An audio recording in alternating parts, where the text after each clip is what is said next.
Welcome to the Own Your Family, where real stories and proven formulas are shared about leaving the rat race so you can achieve freedom and spend more quality time with your family. Get ready, mompreneurs and dadpreneurs, to get inspired by earning from home, living healthy, and aspiring for more in life with your hosts, Renat and Katrina.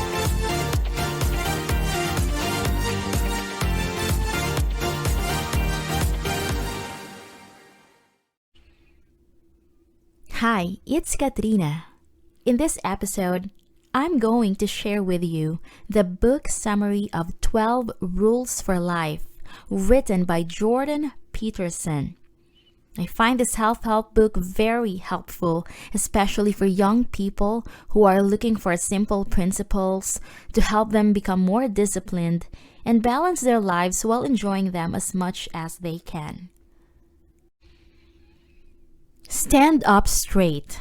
Set clear rules for your children. Be truthful. Become a listener. Put your house in order. Be precise with your speech. Don't do overprotective parenting are some of the 12 Rules for Life by Jordan Peterson. This book gives guidance to pursue what is meaningful in life. There's probably nobody as famous as Jordan Peterson in the intellectual world nowadays, which means that each and every one of his moves is closely inspected by a host of people, both his 2 million and counting active followers and his numerous criticizers.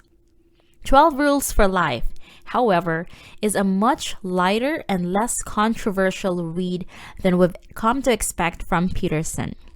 It feels mainly aimed at teenagers and young people who are trying to battle their way through life. It's also worth mentioning that he received some criticism regarding his audience's male majority demographics.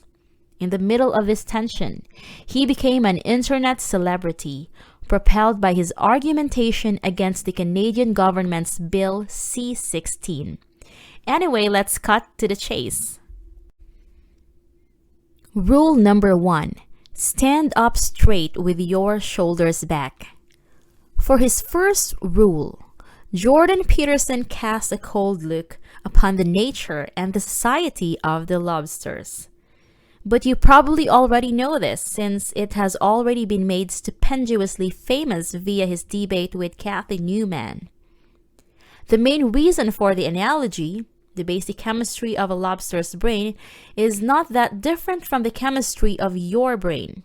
And we know for a fact that after a fight, a loser's lobster's brain chemistry differs importantly from that of a winner lobster.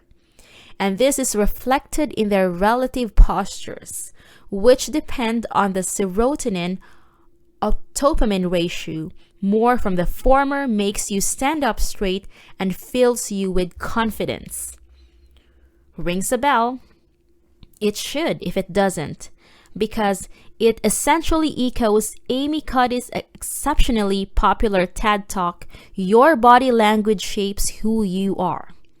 Now the rule makes much more sense. If dopamine makes you slouch when you're feeling bad, then stand up straight and the serotonin will start flowing. What you ought to do is to quit drooping and hunching around and speak your mind at every opportunity. Don't neglect your desires. Put them at the forefront of your actions. This will also encourage you to take more bold steps, which subsequently increases serotonin levels in your brain. Rule number 2. Treat yourself like someone you are responsible for helping.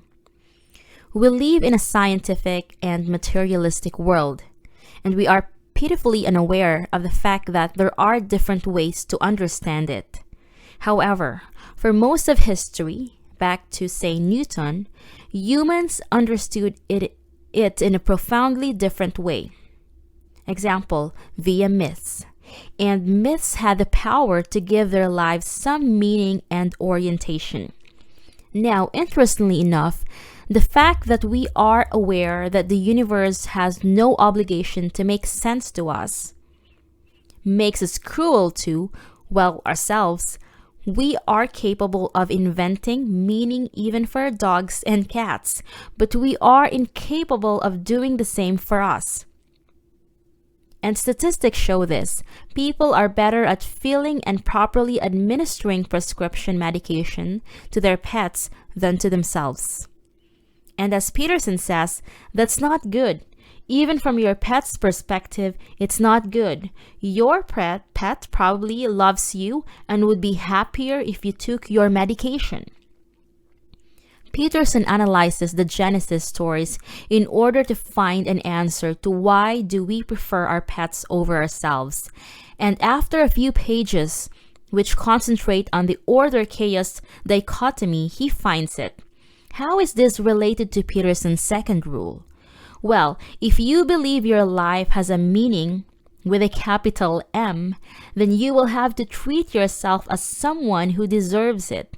And if that's the case, you will be able to recognize your problems and act on them accordingly, just like you would your dogs. Rule number 3, make friends with people who want the best for you. It's a highly personal lesson dipped in Jordan Peterson's childhood experiences. And as simple and obvious as a lesson can get, friendship is a reciprocal arrangement. Peterson goes on to explain that by no means you are morally obliged to support someone who is making the world a dangerous place to live. In fact, the opposite is true. You should be very selective about your inner circle, and even if it seems selfish, adhere to this principle. Associate only with those whose efforts are in line with your norms and thoughts. People who don't want to improve are not exactly people you want to be around. By definition, they can't be helped. They will merely drag you down to their level to make themselves feel better, using you as an object instead of a human being. If you spend your time around them, you are not helping yourself, and thus you are not helping the world either. Because the people who don't want to improve are the same people that will give a cigarette to a former smoker or beer to a former alcoholic. They don't want to make the world a better place by improving.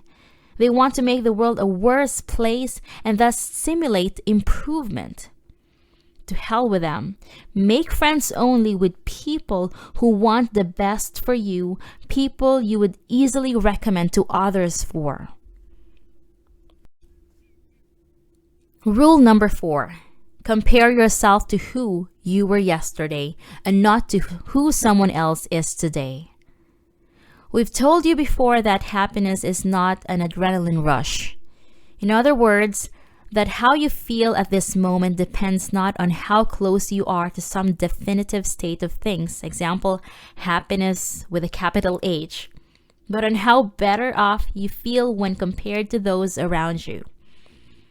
Regardless of happiness not being exactly Peterson's cup of tea, it's a fact that for millennia this may have worked for people in one way or another. Nowadays, it's all but a recipe for success. Why? Because nowadays, the media and the internet continuously feed you with images and news about the best of the very best. And it's only sensible to come to terms with a simple fact. No matter how good you are, there will always be someone better out there. Look at it this way. Millions of kids are at the moment playing basketball and dreaming of becoming the next LeBron. Only a handful or one or even no one will do that. What does that leave for the rest of the bunch? Misery. That's why Jordan Peterson advises you to introduce a Copernican revolution inside your existence. It's time to stop being the object revolving around some objects with a stronger mass. It's time to become the object which everything else revolves around. In other words, don't compare yourself to other people. Compare yourself with, yourself from yesterday. If you're better than that guy, then you are on the right track. Rule number 5, do not let your children do anything that makes you dislike them. Parenting is an art, and the most artful part about it is learning and then communicating the rules of it. It's only obvious that not everybody can be a good parent. What separates the good from the bad is their capability to guide their children on the road of improvement. That happens because children are born into chaos. They learn the rules of life by continually hitting the walls, both literally and metaphorically. A parent's job is to organize the metaphorical part of his or her child's existence in a way which will give it some meaning. And that, in Peterson's dictionary, doesn't mean happiness. After all, a child will always feel a little happier when given a candy, but that doesn't mean that you should give candies to your child all the time. The purpose of a parent is to conflate the chaos of the child's world and the order of society and act accordingly. If a child receives no feedback, then the chaos he or she is born into will permeate well into his or her adulthood. And society will punish him or her much less mercifully than the parents. However, if it receives too much feedback, then the order will limit too much its potential. Society will punish that as well. The lesson here: set clear rules and proper discipline for your children, because if you don't, society will. Rule number 6, put your house in order. This Jordan Peterson's rule goes back to Voltaire's Candide. If you recall, the book ends with a conviction that the only way to counter the evils of this world is by cultivating your own garden. That way, Voltaire believed you can free yourself of the 3 great evils: boredom, vice, and poverty, and contribute to a better future for everybody. Jordan Peterson rephrases the idea in this way: put your house in order before you are set on to reorganize the world. Don't blame other people for your own troubles, because it seems likely that you haven't taken advantage of every opportunity in your way. Don't blame capitalism, the radical left, or the iniquity of your enemies. Peterson continues, you must put the accent on your individuality as the only propeller of both suffering and prosperity. Meanwhile, try to keep both feet on the ground and let your morality have its turn. The actionable lesson would revolve around stop doing what you know to be wrong. Rule number 7, pursue what is meaningful, not what is expedient. Life is suffering. Many ancient religions and mythologies have tried articulating that life is suffering in some of the most famous stories we have inherited from our ancestors. There's no way around it. No matter what happens, one day the people you love will inevitably die, and you will as well. There's an easy solution to this problem: hedonism. Pursue pleasure and follow your impulses. Live for the moment. Do what's expedient. Lie, cheat, steal, deceive, manipulate, but don't get caught. In an ultimately meaningless universe, what possible difference could it make? However, there's also a more difficult answer, one that makes much more sense. Namely, if suffering is real and no one can deny that, and if it's painful to live with suffering, then certainly the worst thing you can do is cause someone else to suffer. And we know this intuitively. Even if we don't know what is good, says Peterson, we certainly know a priori what is bad. Well, meaning, once again, with a capital M, must be doing good, and doing good is the negation of doing bad. If the worst sin is the torment of others merely for the sake of the suffering produced, then the good is whatever is diametrically opposed to that. The good is whatever stops such things from happening. No, that's not diametrically opposite for tormenting others, Jordan. Rule number 8, tell the truth. This rule is Jordan Peterson's gospel to the truth. In Jordan's words, the truth is the genuine antidote to chaos, something that feeds and clothes the poor, builds prosperity, and reduces complexity. It is the light that looms in the darkness. In other words, just like God does at the beginning of John's gospel, we too have the power to organize the chaos of the world into something much more tangible. Lies are only temporary and do service only to those who use them to manipulate. Truths don't serve anyone per se. They can't, since they are as they are, regardless of our interests and feelings.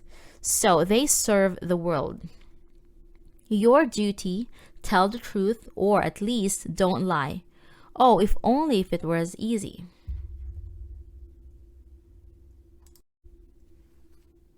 Rule number 9, assume that the person you are listening to might know something you don't. This one's pretty much self-explanatory. If you are merely telling somebody something, then the existence of that person is irrelevant. You might as well be talking to yourself in the mirror. The problem, you'll never get anywhere with that kind of attitude. And for a simple reason, you are sabotaging your own improvement. You can't possibly know as much as you think you do, no matter who you are. So why don't you start learning something from those around you? Instead of a talker, become a listener. You'll do your talking later. In the meantime, you actually may learn something. Rule number 10. Be precise with your speech. If you talk about something you don't understand, then you are contributing to the chaos which engulfs the world. You must confront it. Precision and specificity, just like truth, turn the chaos into something treatable. If you don't know the specific destination you want to reach, there's no way you'll ever reach it. And being ambiguous about something is not much different from providing a wrong map for someone and telling him or her that following it will lead him or her to the right location. Obviously, that will never happen. Rule number 11. Leave children alone when they are skateboarding. Overlook now, leftists. This is the part you are unquestionably not going to like at all. It starts quite innocently as modern parenting is overprotective, and it is overprotectiveness parenting is called helicopter parenting. It risks raising children who are not prepared for life but protected from it. So far, so good. However, according to Jordan Peterson, there's a difference in what overparenting means for boys and what it means for girls. Why? Because boys and girls are different, and because thanks to overparenting, they would develop their sexual differences even more visible. So let them do. Why should we feminize boys and masculinize girls when their differences are so natural? After all, women don't want boys, they want men. Nonetheless, you have to factor in and take into account a lot of things before you make up your mind. How do you know when to put your foot down? Rule number 12. Pet a cat when you encounter one on the street. So all in all, suffering is an inescapable part of life. There are two paths you go from here. Either you are going to blame the universe or take the sins of the world upon yourself. In the former was your choice, you are never going to be happy. You will become resentful and bitter and pain to be around. If the latter, there are once again two paths to choose from. Either you are going to be smashed by the burden or you are going to stand up straight and carry it. And the best way to deal with your burden is to pet a cat when you encounter one. That means enjoying the beautiful and good little things happening all the time around you. For our final notes, Jordan Peterson's 12 rules for life will undoubtedly help some. It will also undoubtedly irk others. You can interpret it in so many different ways, but the main point is to put the other words and theories into perspective and get the big picture. Reshaping your life is no picnic, but it can come with a tremendous loads of. So here's our tip. While we are at it, we encourage you to watch some of Jordan Peterson's videos and get a bird's eye view on what his views are. Thanks for listening. Join our online family by signing up for your free account at www.ownyourfamily.com and begin your journey to freedom. Want to get there faster? Book a strategy call with us at ownyourfamily.com/book a call. As always, be sure to leave a rating and subscribe to our podcast and channel so you never miss a future episode.